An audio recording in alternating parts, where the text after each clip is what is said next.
Tales from the streets. And moving on to just kind of love-hate thing with Marines, it's hilarious because like coming up, like I've known so many Marines that while in the Marine Corps, like hate the cops, right? Just like, fuck those guys. They get to go home to their bed every night and then they're jamming me up when I'm on libo for stupid shit, for drinking underage or some bullshit, but then those same dudes, like a lot of them when they get out, they want to become cops. Yeah.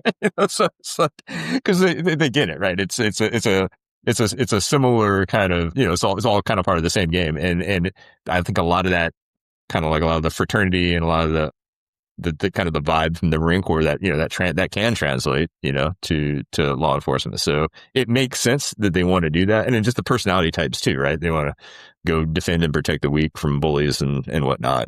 Or they're just looking for, they're just looking for action. There's a lot of that out there. So yeah, some of my best FTOs, mentors, whatever, were former Marines that got into law enforcement, and they had that. Kind of what you're talking about. It's like, listen, man, not everybody needs to go to jail. Not everybody needs to have handcuffs. Like, it was almost like it's okay to have a little dirt under your fingernails type mentality. Like, you got to assess the situation before you make that decision. And so when we discussed that, I was like, I guess it does make sense, because on the other hand, Marines are notorious for getting into some shit one way or the other, whatever it is. And something I've been talking to my son about much more frequently now, but I thought that was a funny point. I mean, Adam, you were a Marine that turned cop. I mean, what's your thoughts on that? It's like Josh said, like, it's like, I never was like, I hate the cops and everything. Like, everybody bitch, but the one thing, and I think Josh, like, you get the guys that like, guys that were Marines and, they like, the fucking cops, this and that. I got a fucking speeding ticket or this and that. And like, they're taking away my rights and everything like that. And I said, I think I told you this title. I'm like, I go, whoa. You joined the Marine Corps, the strictness of all the service branches, and you're bitching about this. Like, this is where you had to have a haircut every week, even though the Marine Corps order is once per pay period, which is every 2 weeks. But in the grunts, no. If you didn't have a fresh haircut on Monday, you're getting your fucking ass chewed. Like, those things always amazed me. And I think, like Josh, like, definitely talking about like interagency and site exploitation. I remember going to Afghanistan in 11 and 12, and they had the law enforcement professionals they had in the infantry units, and it was more for to build a case against people, but they would give units like these site exploitation bags, and they were awesome. Like, I wanted to steal one and bring it home, but like I would have gotten in trouble. Like, had GPSs, digital cameras, all this stuff for like doing crime scene out in the field. And I remember too that like they had the intel section like pushed down at the battalion level. Like, they had a CI guy, they had a CI officer and then it was a lieutenant. Then they got replaced with a CI warrant officer. Like, you had like the intel section had their little thing, and they had signals intel on the top. This was when I was with 1-5. It was definitely a lot better. Like, where like everything was like from within the agency was meshing better. Like, Josh got to see, I didn't really see like the interagency with civilian law enforcement or the intelligence agencies. He definitely was really privy to that. I didn't see that. I mean, it was better. We had like agency guys come down, and they were always cool. They weren't like, oh, don't talk to me, dude. I'm black ops and shit like that. They were like, nah. They're like, hey, do you think we can get some? Like, we got to meet an asset so and so. Do you think you guys can send a squad out like a couple blocks over, so that like keeps everybody busy while we go talk to this? So it was cool with stuff like that. Yeah, but interagency stuff, like, I mean, Tyler, you've seen it with law enforcement too. It's like some agencies we work really good together with, and some are just like don't want to play with others and stuff like that. You saw that as a local cop, as I did too, and then as a Fed. Some federal agencies would be like, "Yeah, dude, yeah, we'll send our team out to blow that house up for you or hit it." And some other ones are like, "Hey, can I just get one of your cover forms? I got they're like, no. You got to put in a TPS report and an 1837-3, and then I'll send it up to the SAC, and then I'll go to the director, and but You know, a lot of like, and Josh, you hit the nail on the head really earlier in the thing with like it's all about building relationships and just talking to people and just saying, I mean, what's the worst? You go like, hey, I'm in Afghanistan, or like, let's say we're in Syria, and I say, oh, I'm like, they're like, oh, we got to get this stuff. I'm like, my buddy Josh Bates, he's a CI guy. Let me go ask him, or I wouldn't tell him, but I just go ask him, be like, yeah, they said that no one's in this operation, like, or Tyler would be like, you Secret Service, be like, well, DSS is over there. Let's have, like, I remember when I was at the UN, PPD, 2 times they asked me to pre-post for the president and stuff like that. They're like, hey, you mind? I'm like, yeah, absolutely, bro. We're all on the same team. Yeah.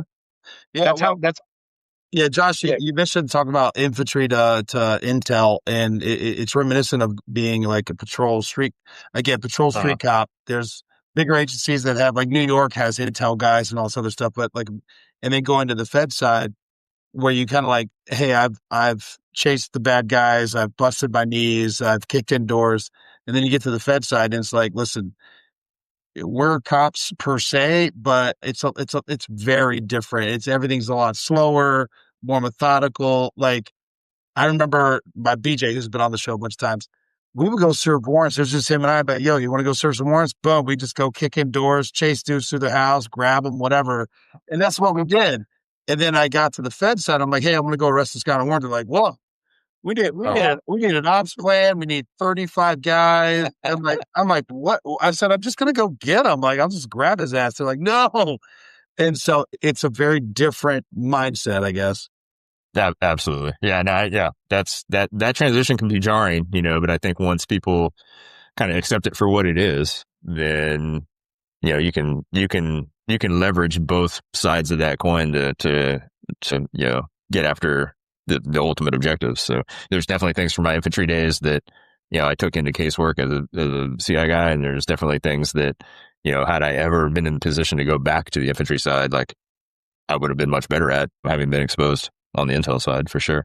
No, fair enough. Yeah. All right. So let's wrap it up by tying into upcoming, because I know this is book 1 of 3 or maybe 4. What are we doing here? Yeah. So we'll see how it goes. So like my contract with the publisher with Double Dagger Books is just for this one, right? So if sales are decent, then yeah, there's at least a sequel and a prequel that I already have kind of mapped out. Started working on both. No real time, no ETA on when those would hit the streets, but yeah. So the sequel takes place really like kind of right after the end. I mean, it's a very deliberate cliffhanger at the end of Baghdad Shuffle, so that one pick up right there. And then the prequel actually jumps back to right on the eve of Desert Storm, and it's actually Jim, the protagonist, is his stepdad. Okay. So, and that's another one. I just think that for a lot of like fiction writers out there, I would love to see more on the military thriller side or the spy espionage genre. There's not a lot about Desert Storm, right? There's not too many books that are set in that era, but there was some really interesting things that went down, especially in the lead up to that conflict. So that's kind of my call to arms for the other, fiction writers out there. There's a lot of good stuff to be mined there. And I think I already know the answer, but I'd like to hear it from your perspective. Mm-hmm. You hear a lot of old heads that have been, this is the way we did it for 30 years. Why fix it if it's not broken? But what is your opinion and I guess overall thoughts on the advancements that have been going on in not, gear, nutrition, and like the push on overall health, not just mental health, but, telling Marines to, you got to eat right. You got to drink a lot of water, giving them, breathable gear, whatever it is, take care of their seat, all this stuff that's going on. There's a lot of money put into it. I grew up with it. So, they're like, they're weakening and softening the military. It's ridiculous. Yeah. Fucking ridiculous. Because I think I kind of telling you how I feel already. Cause I'm like, no, dude, you got to give them the best that they can to go do their job. But you get this old school mentality like, you're softening them and whatever. It's all bullshit. I heard when you and the colonel were talking in your interview, I was listening to it, and the colonel came up and he says, let me tell you about this new generation. And I was like, fucking A, man. Damn right. Because let me tell you, and I think I sent you that. Did I send you an email with the stuff I had on it? Yeah. So kids, it's called Kids These Days. I wrote this story called Kids These Days. And I was talking about the kids I took into combat, the 17, 18-year-olds. Yeah, I did have a 17-year-old. Believe it or not, he was in a rifle company, but he had to stay in headquarters to the day he turned 18. because he couldn't be in direct combat till he's 18. No kidding. But anyway, so I forgot where I was. I went off on a tangent there. I forgot where the hell I was. Yeah. Okay, kids these days. So yeah, these kids are awesome. So then I looked it up, and guess what? People have been bitching about kids these days for the last couple thousand years. I mean, I showed them evidence of, these philosophers that everyone knows that were saying kids these days, they speak out of turn. They don't stand up when their I remember elders walk in, etc. Yeah. I remember watching show World War II in color. I don't remember how long ago, within the last 15 years. And I think it's before Guadalcanal. Maybe it was either Guadalcanal or Tarawa. And I think it was Guadalcanal because it was in the beginning. And there's a reporter there, and he's in his 30s at the time. And he's like, I don't know if these kids, these Marines nowadays are going to be able to, I don't think they're going to be able to win this war and stuff like that. And I'm like cracking up, like they did that because they show like, the greatest generation and, look what they did. And I'm so happy you say that, Sergeant Major. Like, yeah, I mean, like you said, there's the 10% everywhere, but just because that like I said, like we had kids that like, I'm like, why'd you come? Like 9/11 happened. I joined up. And I went to Afghanistan in 11 after I was off active duty, felt guilty. I'm like, I didn't go. I remember one of the guys I was a lieutenant with, I think he was retiring as a major. He's like, Mac, you already been there, you done that, you don't have to. I'm like, Scott, I feel guilty because there's still guys there doing it. And I think that's a generational thing because you raise kids that were like 24, 25, and like they're like, I got out and, this kicked off and I felt guilty. I needed to come back and do it, and that's what it is, Absolutely. Yeah. Yeah. So I tell you, I want to tell you one story about in Baghdad, and it was Corporal Fernandez, and I think he was 19 years old at the time. So this 19-year-old kid is leading, this is a patrol to Baghdad, Iraq, right after the invasion. It's right after the invasion. We've kind of secured the area. But Corporal Fernandez leads this patrol that had me as his first sergeant. His company gunny was on it. The gunny from the tanks and the gunny from tracks and a bunch of staff NCOs, sergeants, etc., in all these tracks and all these vehicles. But the corporal was in charge. And the corporal led that patrol. And everyone did what that corporal told them to do. Until we got to this one neighborhood where the fat guy in the neighborhood, in Iraq, when you want to know who's in charge, just look for the fat dude. Find the one fat dude and he knows what's going on. So anyway, the fat dude in that neighborhood didn't want to listen to a 19-year-old kid. So I went over and told him exactly what Corporal Fernandez had just told him and told him to go away. Anyway, but my point is, kids these days, that 19-year-old kid took 4 tanks, 8 Amtraks, etc., through Baghdad, and it probably wasn't 8, probably 4, through Baghdad, and he was in charge, and he stayed in charge, and he led that patrol like a professional. That's kids these days. That's my comparison. So there's a saying, every Marine's a rifleman. And I actually wrote I have an entire damn near a book's worth of stuff on every Marine's a rifleman. So when I left Special Operations Training Group in 2001, one of my buddies, recon dude, he goes, hey, Dave, I know you say no to anybody. You won't say no to anybody. You train everybody. I says, all right, whatever. He says, that might have worked here, but that's not going to work in the grunts. So I got to 1-7, and my commander was Captain Barr. I don't want to get into details, but he's actually, he works up the road from me here. Okay. Anyway, he's a badass. But I said to him, I says, hey, sir, he knew I came from Special Operations Training Group. I says, sir, hey, if you give me an opportunity, I will help you create the baddest motherfucking company you've ever seen in your life. And he goes, Gunny, go for it. So, and actually this started after my first live fire. So my first live fire, they're like, hey, we're going out to do a live fire. I get out there and I watch these Marines shoot 18 gazillion rounds at nothing. At nothing. Sounds like 29 palms. Like that's 29 palms. Yep. Yeah, that's so they were training for maneuver warfare. So these guys are setting up base of fire. These guys are doing that. And I was like, this is bullshit. So what I did, which I still think was ingenious, is I went down to the LAVs, light armored vehicle guys, and their ammo cans they're big. So what I did is I got like 100 of those ammo cans from them. And then I just carried them in my vehicle out to the desert and I could put targets everywhere. I didn't need a range. I just set up ranges because it's 29 palms. You can shoot just about anywhere you want. So you just go out there and I'd set up my range, but I changed it and I put a kill zone in there. I put a kill zone that they couldn't see. We used a nail, so it was invisible.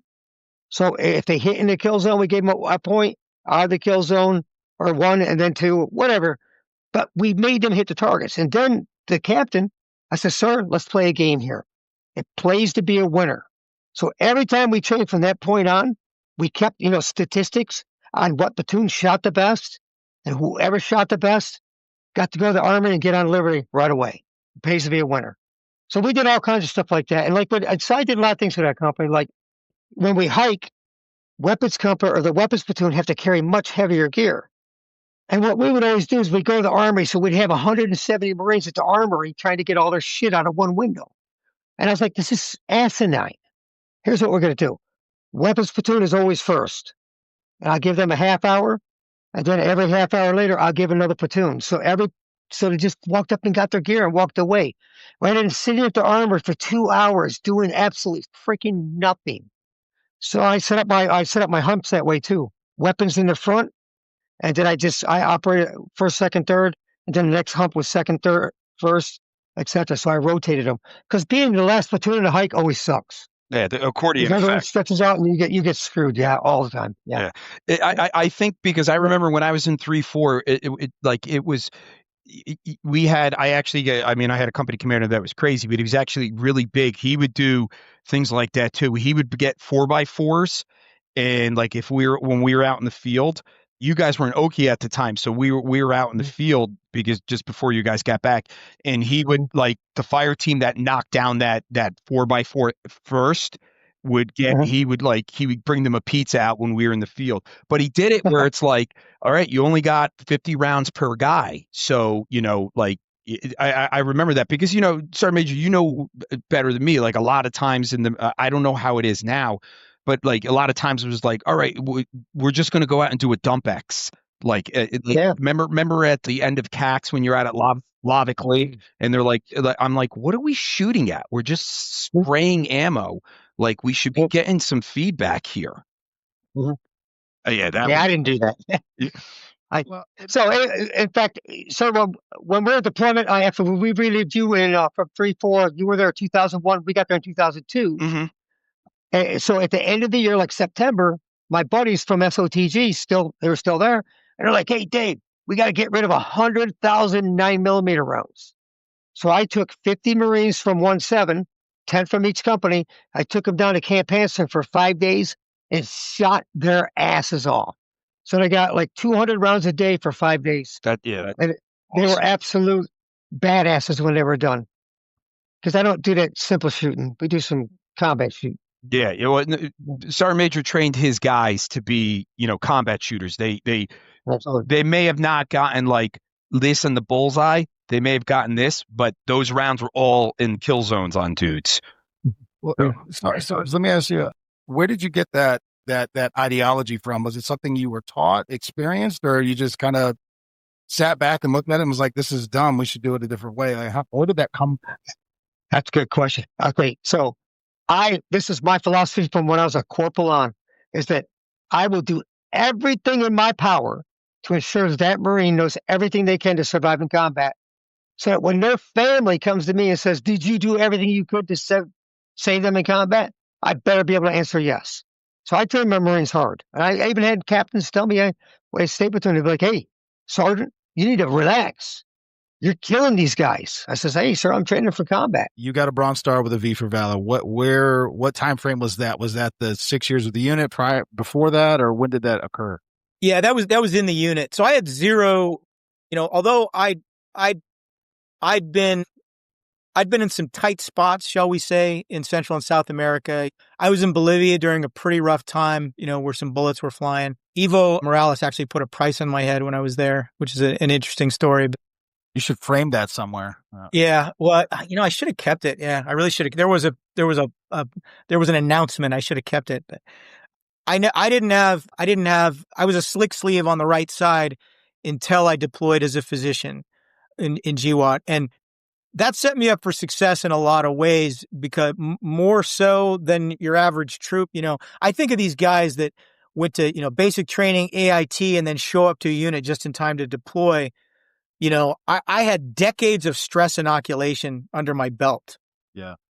I had been in enough simulated firefights, with realistically simulated firefights, and also been in some direct life-threatening danger, both through aircraft, parachuting, and, shit that I was doing in Central and South America, that I could handle that level of stress. And it's the same for these physicians. Doctors go to med school, they go to college, they go to med school, they go to residency, and now they're plunged into this weird environment. Yeah. And a lot of, there's a guy who was in the class ahead of me in residency. He was 1 year ahead of me in residency. And I think he almost had to get put in a straitjacket and locked up, because he wasn't prepared, and he never left a fob, but he just wasn't prepared. The carnage was just too much for him. And he's been a little off, I think, ever since. And there are guys like that. And that's not a testament to, like him being weak, because, I could have easily been there, but like I said, I had decades of stress inoculation. I knew the deal, right? I'd seen the movie script before I auditioned, right? So I knew when I stepped off the plane in Iraq, I knew, I knew what I was getting into. But so to answer your question, I know it was kind of a roundabout way, but yeah, I have two Bronze Stars. There's an Oak Leaf on there. One's a Tour Bronze Star. I don't really count that one. That's the one I actually got in the mail. That sounds very Army. But that is the cool part, is they didn't make me stand there. That's a testament to SOF, right? Yeah. It's like, and there was a yellow sticky. It said, "I figured you had better shit to do than come and stand for this." Because if that was the Marine Corps, it doesn't matter what rank you are, there would be some first sergeant or sergeant major. You could be out for 5 years. They're like, "Well, we're going to give this to you, sir. They'll call you back. You got to come back, civilian." Yes. Come back and stand in formation for this. Like, what? Yeah. Yeah. It's like, should I wear my Best Buy shirt? Like, did you get a CIB, or did you get the other combat? No, I have a CMB. I have an EIB. I have an expert infantry badge, right? That shows my ability to memorize minutia for very short periods of time and do it in a completely different way than you actually do it when you're doing it in combat, but it's the way the book says. So I have an EIB, and then I got a combat medics badge not when I got my Tour Bronze Star, but later on a subsequent trip when I did get a Bronze Star with V, and, when that was actually awarded, for action in combat. Yeah, I think that, dude, that fucking, again, man, total badass. I can relate to you a little. Yeah, see, I see it, not to interrupt you, man, but I see it as right place, right time. Because I don't think I did anything. The night that I got my BSM with V, I didn't do anything that I hadn't done dozens of times before. I didn't do anything that other guys, hundreds of guys, have probably done. It was the right mission with the right people watching on the display feed from somewhere else. And, with the right guys to my left and right. And it was like, hey, this is, somebody else decided this was a big deal. Not necessarily what I did was a big deal, but what I was a part of was a big deal. So, but I accept it. I'm not trying to diminish it, because, when I accepted it, knowing that not a lot of physicians get a Bronze Star with V, I'm accepting this as a representation of all the dudes in the unit that I'm in who have gone and done stuff even at higher levels than this, but it was between wars and they never got a recognition for it. How were you able to take your Army training for all intents and purposes and overlay that and make those adjustments throughout? Is it just the way you kind of integrated yourself in the team, or what do you think lent to you being able to do that? I had to be open to listen. It was probably the biggest thing, and to recognize that the way that I did I came into it with a very open mind. And before I even really started to get into it, I started to look at, just on my own, I was like, okay, well, what are the differences here going to be? What are the key differences going to be, both tactically and medically? And the biggest thing that jumped out at me is you're never, because of aerial medevac assets, you're really never going to be, farther away from, than maybe 30 minutes from some level of trauma center, right? And, for that reason, there was, in the early days, and I saw this kind of right as I was getting into tactical medicine. And a great example is that individual who said that he didn't let his officers carry tourniquets. And he's like, "Oh, I don't want, they shouldn't be carrying tourniquets." Well, I looked at it totally different. I'm like, okay, if we know that a tourniquet can stay on for 2 hours, maybe even 3 hours, and if nobody's ever farther away from a trauma center than 30 minutes, everybody should get a tourniquet. Yeah. Just do it.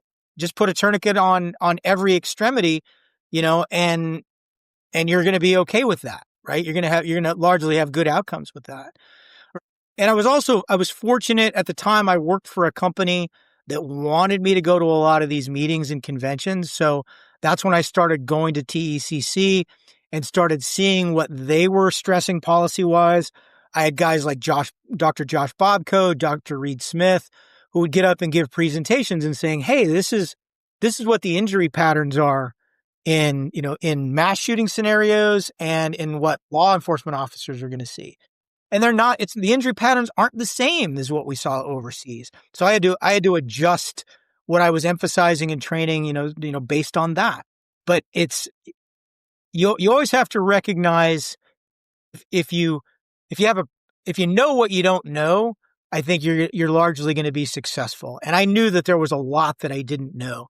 And I looked for mentors early on, guys like Jim Vredis, who runs the Center for Tactical Medicine here in Texas, who taught me, he's a guy who's never been in the military, and he's basically everything that he knows about tactical medicine, he's had to seek out that knowledge on his own. But he had an invaluable amount of knowledge when it comes to how that applies in a law enforcement scenario. And those were the guys that I turned to ask questions of, to kind of figure this whole thing out. Because, somebody who comes out of the military and says, "Okay, well, this is how we did it. This is how TCCC does it. So this is just how we're going to do it." They're going to fail. Yeah, they're going to fail. So you have to be open to the environment, the personnel, the budget, the equipment, and all these other, confounding variables that are going to make things different. 100%. That was some of the things, the hurdles that we encountered was these individuals were coming out of the military. And like you mentioned, an example, they were used to having training cycles, and we don't have those, and they wanted to commit our people and assets to doing certain things that just weren't feasible because we had lack of training. It wasn't going to be possible. So it was, one of those things that like I said, it took a little bit of a learning curve to get them to where we needed to be. But I think a lot of it was these individuals had bigger egos, and they thought they knew a lot more stuff because they had great careers in the military, but it didn't directly translate, and they didn't realize that, Or was that always your plan? Yeah, it was. I wouldn't say it's always my plan, but at some point around middle school, maybe early high school, I saw the movie The Green Berets, and there were actually like three of us that were like, "Yeah, that looks like something I want to do." Two of my buddies were a year ahead of me. They ended up kind of paving the way. One of which, my buddy Brian Edwards, ended up ultimately being Sergeant Major over all of Special Forces Command. So he was a year ahead of me. He went directly to SF right out of high school. I wanted to do the same, and then I signed up on delayed entry a year in advance, and they said, "Hey, I'm sorry to tell you, there's no more straight high school to SF contracts anymore. Those aren't a thing." They went away for a pretty long time. Yeah. They said, "Well, you can go to Ranger Battalion." And I had already talked enough and done enough research in the pre-internet age that, that I figured that would be a good, number 2 plan, would be go to Ranger Regiment. What I didn't know at the time was that was absolutely the best thing on the planet that could have happened to a stupid 18-year-old kid that didn't know shit but thought he had it all figured out. Because the discipline that I got in Ranger Regiment and the foundation that I built in Ranger Regiment, and you guys know this because you know the Marine Corps. Ranger Regiment has often been accused of being the Department of the Army version of the Marine Corps. And I think in a lot of ways, it's very true. And, back in the 80s, we still wore high and tights. People would confuse us with Marines everywhere we went. I remember going to Paris Island in some time off capacity and having a drill like start dressing me down like I was a boot. And I went to parade rest and I said, all due respect, drill sergeant, I'm a specialist in the United States Army. And he's like, oh, Ranger? I said, yeah. He goes, carry on. And he let me do my thing. Cause I was wearing a midriff t-shirt. That's why he was yelling at me. Yes. I love it. Yeah. So, oh man, he was pissed. I thought steam was going to fucking come out of his ears. Curious, like I remember when I first came in the Marine Corps, like, it was like you had a high and tight in the Ranger Regiment. Officers enlisted. Yeah. It didn't matter. Then it was like what, like 02, 03, 04 maybe they started relaxing the grooming standards. Yeah, it was sometime in GWAT, maybe a little bit before that, but I know, on through all of the 80s, it was you got a fresh haircut every Monday morning, or you were telling somebody why not. So yeah, that's Tyler. That's the Marine Corps. Like you didn't have, like, especially in the grunts, if you didn't have a fresh haircut on Monday, you were. I mean, I heard like you would get thrashed and stuff like that. Yep, my son. I can imagine what the Ranger Regiment was in the 80s. Yeah, it was a different era. Yeah, I call my son every Saturday, and it's either before or after his haircut. So he does. It's a week. Yeah, so it's a weekly thing. Understood. I have to admit, Mike, as I got up in rank as being a dirty officer, still got a haircut. Look, I've been retired since December of last year. Still get a haircut once a week, but I used to get my haircuts, especially when I was out of the infantry, like when I was like in the reserves and something. But if I went on orders, I would get them on Wednesdays because I didn't want to sit in the barbershop on a Sunday. Yeah, right. And wait. Because then I didn't want to be the dick that like someone was like, oh, there's the captain, there's the major. Or they're like, they make you cut the line and you're like, then there's like all these lance corporals that like, they have to get it done, but they got to go back and clean their backs and they're going to get thrashed on Monday morning. And I'm just going to walk in and be like, no, I that's why I stayed out of it. Yeah. I had a really good platoon sergeant for a while. I mean, I had several over my time there, but a guy by the name of Keith Kessinger, and he was like the epitome of like taking care of the troops. And on Fridays, we would do this quite a bit. On Fridays, he would say, all right, take a long lunch and get your hair cut so you don't got to worry about it over the weekend. That's awesome. So, and we'd go as a squad, and we'd sit in there and everybody get their hair cut, and then we'd, all go and, get a pizza or something like that, and then go back to work for the afternoon to get released for the weekend. And yeah, it was, that was a good leadership thing because he was looking out for the troops. So it's 2001. I've taken my MCAT. I haven't graduated yet, but I have all the credits. I'm just waiting to submit for graduation because if I don't get picked up for medical school, I'm going to do some more classes and probably pivot again. So I'm just waiting, and I'm applying to medical schools. I'm in LaRondia, Columbia. I'm on the sat phone talking to med schools where I applied, checking on the status of my application, and 9/11 happens. Yep. That's what I was going to get to that. Yeah. At which point I'm like, okay, change in plan. There's a war on. I'm not going to medical school. So I get called into the sergeant major's office and he says, what's this I hear about you not going to medical school? And I said, there's a war on, Sergeant Major. He goes, look, here's the deal. He said, first and foremost, this war isn't going anywhere. He goes, everybody thinks this is going to be another whatever, Desert Storm, or this is going to be another, Grenada, Panama. He goes, I'm here to tell you, this is going to be a protracted conflict. I see the writing on the wall. I've been around a bit. This isn't going anywhere. You're going to have plenty of time to go to med school, go to residency. And then the most important thing being, you come back to the soft community and you're a doctor that we don't have to teach. This is your ass. This is a hole in the ground, right? You already know what we do, so you can hit the ground running on day one. And he goes, I'm going to tell you something else. He goes, we are last, 7th group is last on the rotation to go. So you not going to med school today, be prepared to sit around for 2 years. Oh, and guess what that probably means? You're going to be on your SWIC tour, right? You're going to be working at the schoolhouse, or, you're going to be doing something else. You won't be on it. He goes, I guarantee you won't be on a team. He said, because you will have made E8 by then.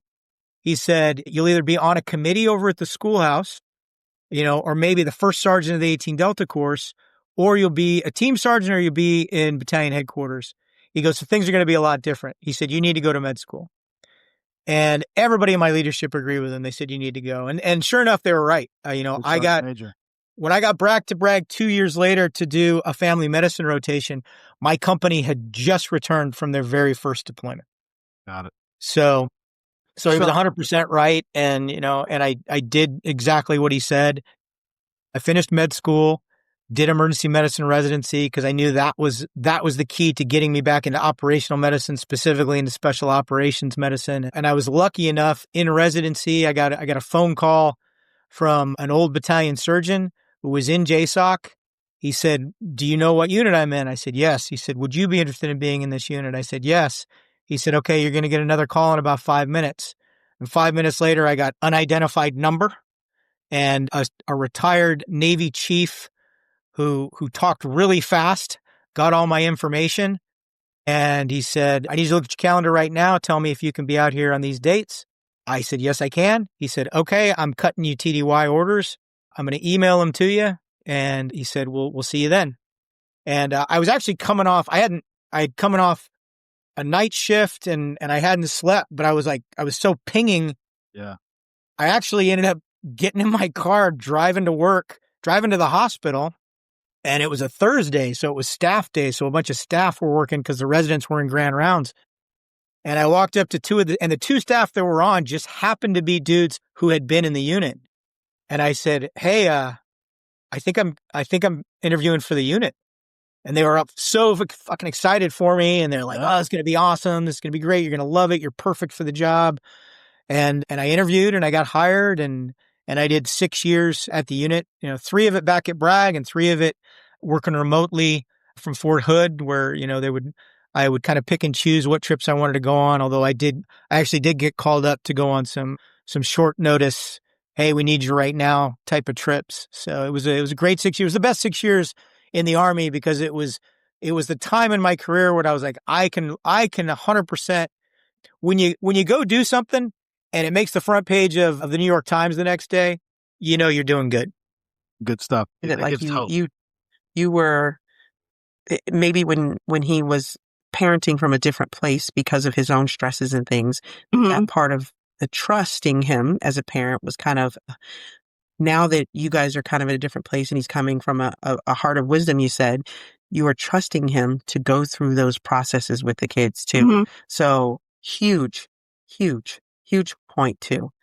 And I think that's important too, as now this isn't just saying, as moms, we sometimes do want to come in and go, that one's mine, and we have to remember, we have to step back and let them father and mother and know kind of like where our role is so that our kids can be parented by both of us and make the best version of themselves as a result of it.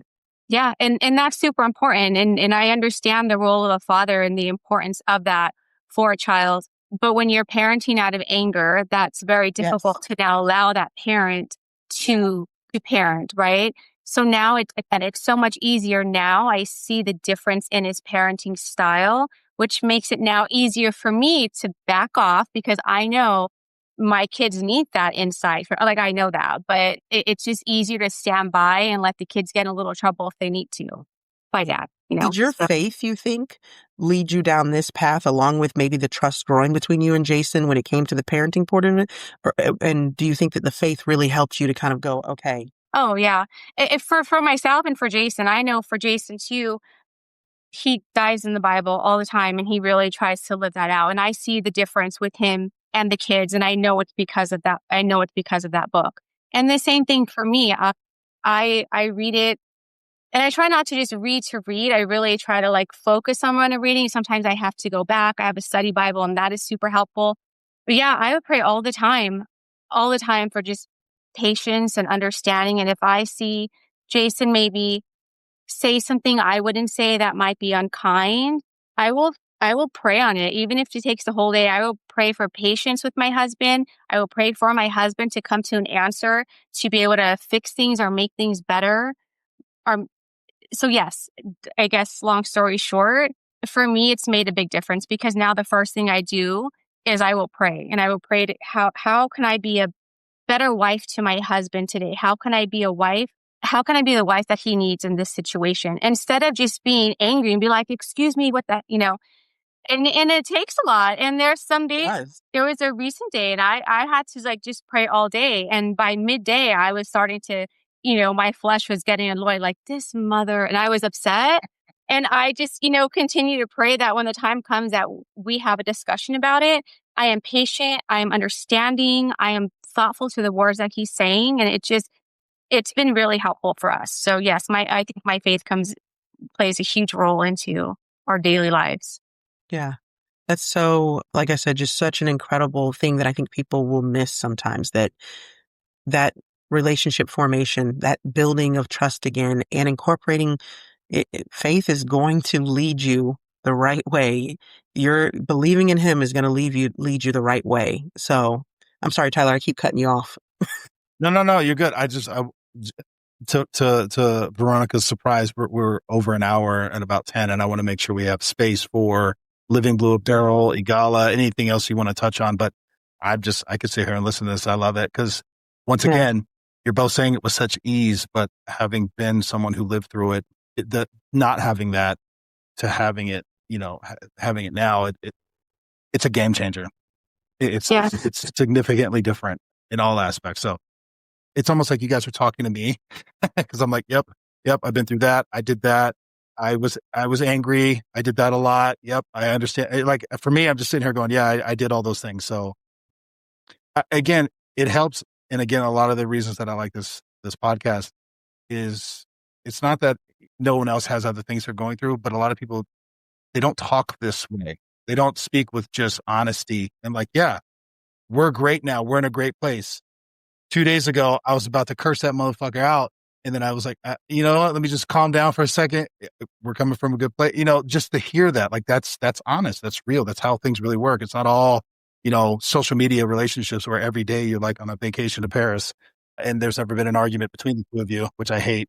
Because things could get better. Yeah. It's not going to be perfect, right? You're going to argue. You're going to annoy each other. I mean, that's just what it is. Yeah. Yeah. I love it. Jason had to learn the word patience. Jason's a perfectionist. I am not. If things are a little messy, I will leave it there for a bit, maybe till it bugs me. To this day, I still come into Jason's office and kind of move things around just for fun. But I think he had to learn, it made him good at his job. It made him amazing at his job. But at home, not so much, So he had to learn patience. He had to learn how to have a relationship with his children. Now he saw them a little more full time. So he had to learn how to have a relationship with them. And then we had to learn how to have a relationship. Again, we started our lives together so young, and it was right away, children and his work. So there was not a lot of dating time. So now us as the kids are getting older, we both had to learn to date each other again and be around each other again. I joked that a couple years ago asked me to be around Jason all day, I would go crazy. Or to work with Jason, like there was no way I could work with him because for him, things were so black or white. It's this way or that way. So there was a lot of learning in so many different aspects of both of our lives for ourselves and then for each other. And then now incorporating the children into that. So that's an excellent explanation in my opinion, because so good. Patience nails it. I think that type A personality works really great for being a cop. But being a husband, being a wife, you have to be able to give. It's one of those things that sometimes that they think, well, I have this great skill. It's afforded me this great career. Why can't I incorporate it at home? And it doesn't work. Yeah. Yeah. Veronica, Mo's also married. They're both hostage negotiators, and they will be like, don't use your tricks on me. Also, Mo, I just have to say this. Veronica is just throwing out little nuggets. Like, it's like, we just have to start dating each other again. Huge. A lot of people don't do that. We just had to learn patience with each other. Huge. A lot of people don't do that. Like, you're just, you just move in this world where you're like, this is just how it is. And this is how we got to be. But it takes people years and sometimes they never get it. And unfortunately, that's what causes rifts. But for you to acknowledge it, see it, and still to still be there standing next to Jason with all that going on, that is huge. Like, that's such a big thing. I don't know how to express it enough for you, because it's like, you're just like, yeah, we just had to start dating each other, doing these. That's awesome. And I'm hoping the dates are better than they would have been when you were 18. They're a little bit better. A little more established now. No, they're a little bit better now. But I think you don't learn those things unless you go through it, right? Like, we went through a lot of turmoil and arguments and fights. And I mean, we went through a lot for us to be at this point now, to be able to say what I said with just ease, right? You have to go just like, to jump back to my mom and her being a single mom, you learn certain things. Like, I was never upset about what my mom did or didn't do, because we're all just trying our best, to go back to that, right? We're all just trying our best, and you learn from your parents. And I would joke, I'm going to screw up my kids somehow. I just hope it's not too bad. Like, it's my first time being a mom, and it's my first time being a wife. And I hope they learn from me. And I think that one of the toughest things, that if I did something wrong, I would have to call out myself to my kids, and I would talk to them about it. Like, well, mommy did this, and you don't want to do that, right? Well, certainly I don't want to admit whenever I'm wrong, but to talk to your kids like that, because I think that's how you learn. So I learn from our experience together through all the hardships. I learned from my mom and her hardships. Like, that's all we can do, is just hopefully learn and try to now implement a new way of existing into our lives, especially for the children, just to make it better for them. Yeah. Veronica, that's huge. Oh, yeah. Well, my training started with September 11th. So, I did not realize that. Okay. Yeah. So July 1st, 2001 was my first day. And September 11th was what was that? 2 months later? Yeah. Yeah. And they pulled us out. And that was essentially my first assigned job. So they pulled you guys out of your academy? They pulled us out of the academy as gray shirts, and we were out for a while doing everything from directing traffic down on the West Side Highway to, some guys got the morgue. I did not have the morgue, thankfully. Oh, yeah. I didn't think about that. Escorting residents back to their apartments off the West Side Highway, and you go into the apartments, and if they had left their windows open, it was completely, white with soot. And then they pulled us back into the academy as if nothing happened, and just on with the rest of the curriculum. So it was 9 months long. Wow. So you're brand new. You're in training. You get pulled out for a worldwide horrific event. Yeah. Does that make you rethink what's your mindset in that point? Back then? Yes, back then. In that young moment, yeah. That young Jason that is wide-eyed and doing this job. Yes. I just speak for myself. I was looking back, so I have a different perspective now. I'm looking back through that lens, and I think I was excited. Yeah, because I could be a real cop already. Yeah. Right. Granted, we had no guns, no handcuffs, no batons. We had we clearly looked like we did not belong out there, which is why they sent us out with instructors. But I think I was excited, like I could be a real cop, and I was out on the street within 2 months. But at the same time, I started my career during that time, and everybody loved us. Yeah. Yeah. Everybody. Even the ones that maybe didn't, they all loved us. Yeah. And then I retired September 2020 with very different experience. Wow. What a interesting, way to see how the microcosm of how law enforcement kind of the pendulum swings. Yeah. Just in one career. You know what I mean? Yeah. That's incredible. So, because you eventually worked up to homicide detective, which, again, is people don't understand. In some agencies, that could take, you may never get in, even if you really wanted. It could take 20 years, whatever it is. But what did the progression of your career look like at NYPD? Yeah. So I started out at the 84th precinct as a patrol cop. Okay. Were you actually patrolling in a car? Because I know some of those guys stand in front of a building that has 30,000 people, and that's patrol. Yeah. So that's a foot post. And we all had plenty of foot posts, but I was lucky enough to get grabbed by my friend Kevin. He said, "Listen, I need a patrol partner." Yeah. Okay, I get on the car. So because of him, I was able to get Steady Sector Charlie with him, and I was out on patrol pretty quick. Downtown Brooklyn, right off Tillery Street, right off the exit of the BQE, Brooklyn Bridge, Manhattan Bridge, all the courts, and did a year on patrol.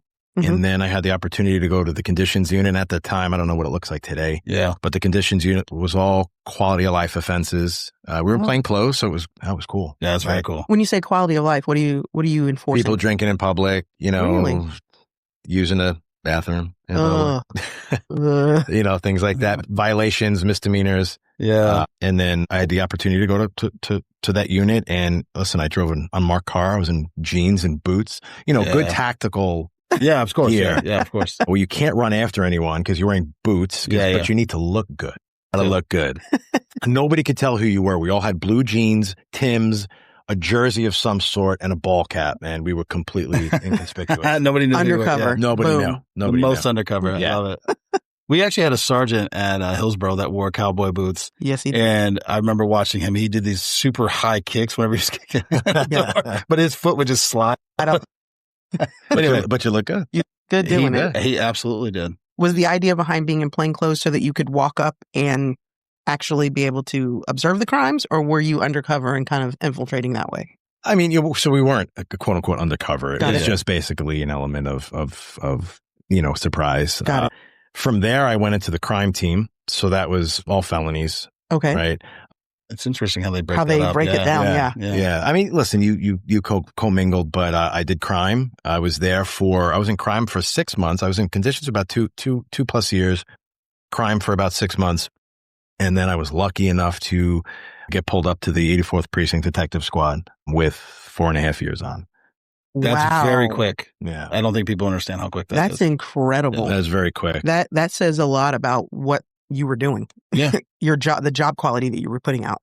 Yeah, either that or they were short. I mean, detective, we have specialty, SWAT guys, bomb guys, and you're going 100 miles an hour, and then all of a sudden Stops. have your retirement party, you get your watch or your plaque or whatever your agency does, and then the next day, boop, and someone else is driving your car, your badge number, and it's like, thank you for everything you did, but now, boom, you're gone.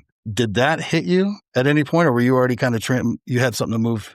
So a little bit, right? So I was already kind of one foot in the door in the behavioral health space, and I wound up working for a behavioral health care company for a couple of years after I retired, while the book was coming about, while the apparel company was coming about. Equine therapy hadn't started as an interest as of yet. But if I had to say one point that I kind of was like, wow, that's when I was doing all the exit paperwork, and you're planning for your death as you're retiring. Yeah, you got to sign all that paperwork. While I'm starting the rest of my life, I'm planning for the end of it. Right. At the exact same time. And I didn't know, my co-author, Barbara, she's a thanatologist, right? What is that? Yeah, right. So she joked, she's like, yeah, I make a great conversation at a bar, right? Because death and dying, grief, bereavement, right? Yeah.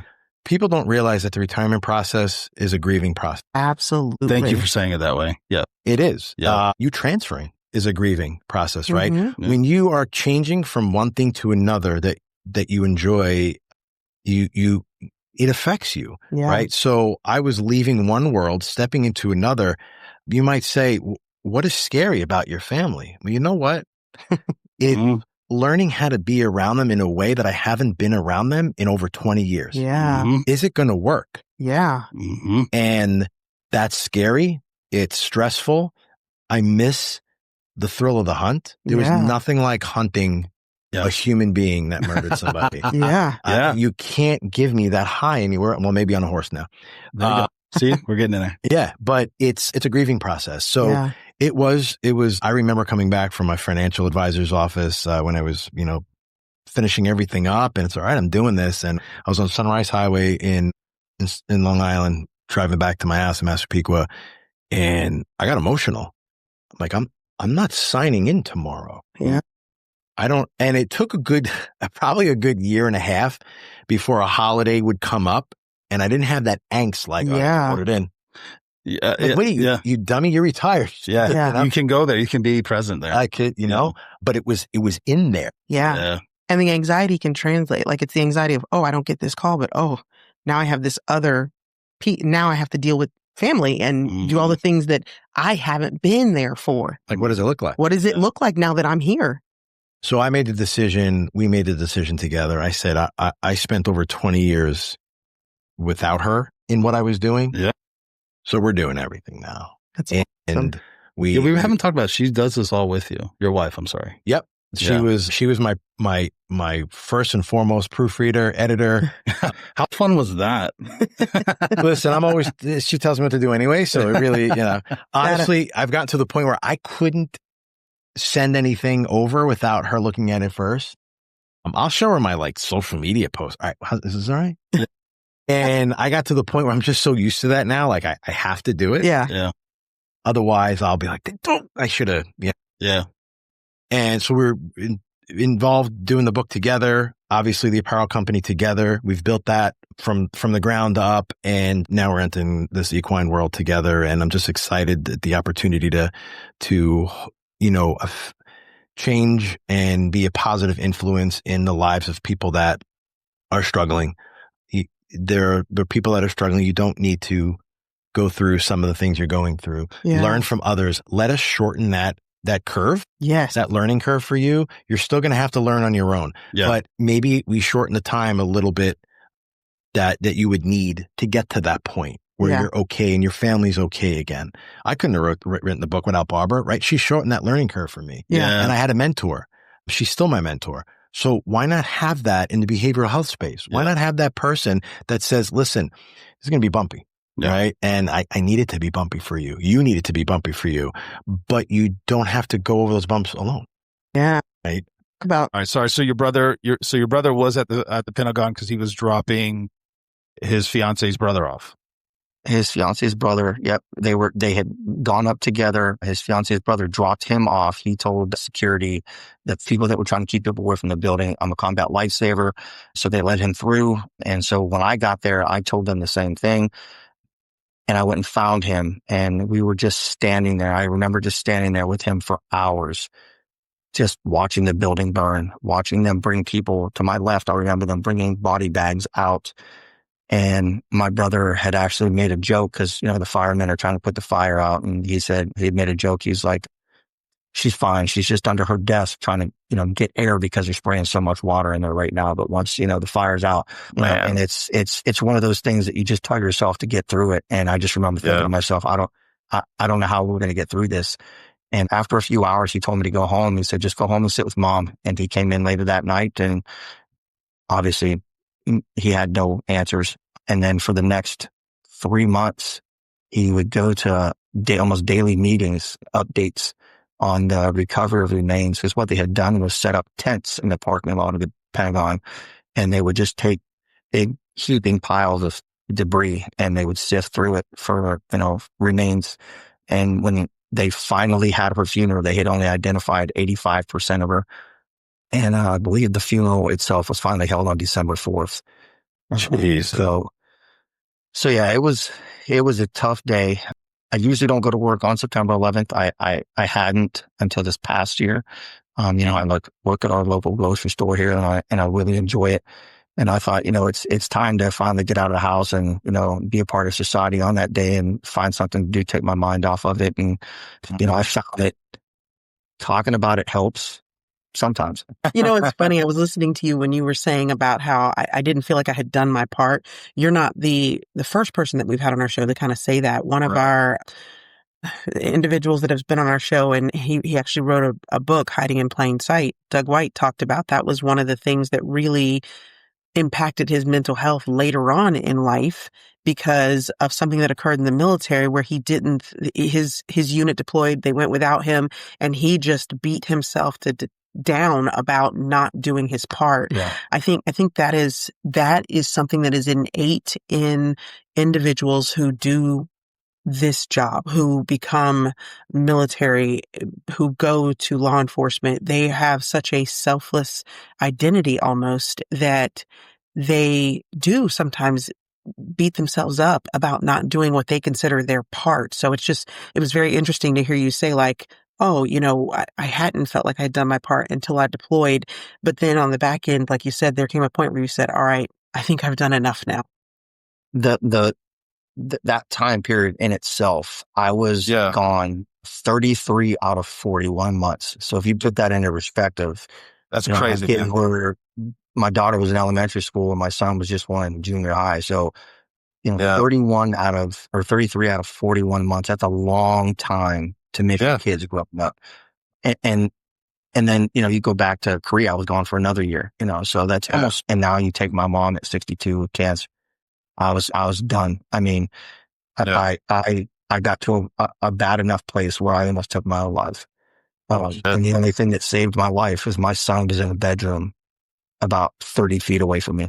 And had he not been in the house, I probably wouldn't be here today. So I guess I say that, and that's hard for me to say on a podcast with a bunch of people listening that I don't know.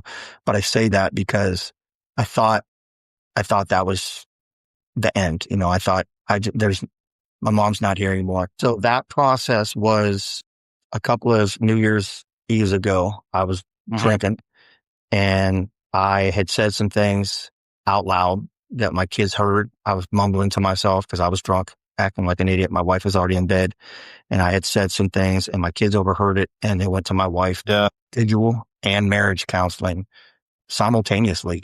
It's huge. Yeah. So again, Adam Macaluso, he talks about it openly on the show, but he, combat veteran, also married, beautiful wife, Jamie, but they lost their daughter, Lucy, to cancer a couple of years ago. And so he has openly talked about it, and he talks to three. He's got a PTSD therapist that he talks to, a marriage counselor, and then a grieving counselor.